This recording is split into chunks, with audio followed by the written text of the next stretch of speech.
More news coming in, and this is in regard to Pakistan, where a train has been hijacked. There are 16 militants who have been killed, according to reports coming in, and 104 train passengers have been freed.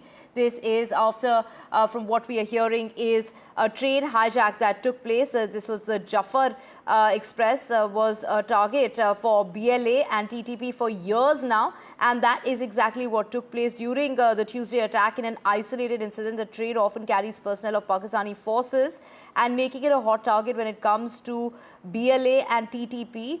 Now, of course, from what we are hearing is that the BLA has withdrawn its security forces, and BLA has killed 20 Pakistani army men, and 16 militants have been killed in that train hijack that took place on Tuesday. लोग चीख रहे थे, गाने मार रहे थे, बस कुछ लेट गए, हम भी लेट गए पूरी ट्रेन में, सब लोग लेट गए कि अपनी जान बचे। बस बाय से कुछ फायरिंग हुई, ब्लास्ट हुए, आप लोग नीचे उतरे, लोग नहीं उतर रहे थे, मैं अपने बच्चों को लेके उतर गया। Thank you so much for being with us. And what is the latest you can share with us, because there are so many conflicting reports and numbers that are emerging?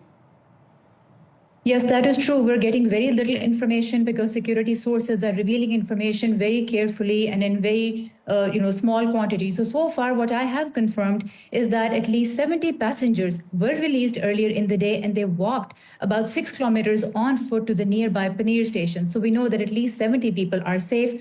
As far as the operation is concerned, the only reports we're getting so far is that a security operation is ongoing in the area, and there is exchange of fire between militants from BLA and the military. That's right. And one of the latest, information or message given out by the BLA, they're even threatening to execute hostages if demands aren't met. Also, there are a lot of security personnel, soldiers who are, have been taken hostage. So again, we're waiting for confirmation on these numbers, because BLA, like many other militant outfits, they do tend to describe whatever the situation is in an exaggerated manner so that they can create panic and fear. And that is why we have to be very careful when we see their claims. And that is why we're waiting for security officials also to corroborate those statements.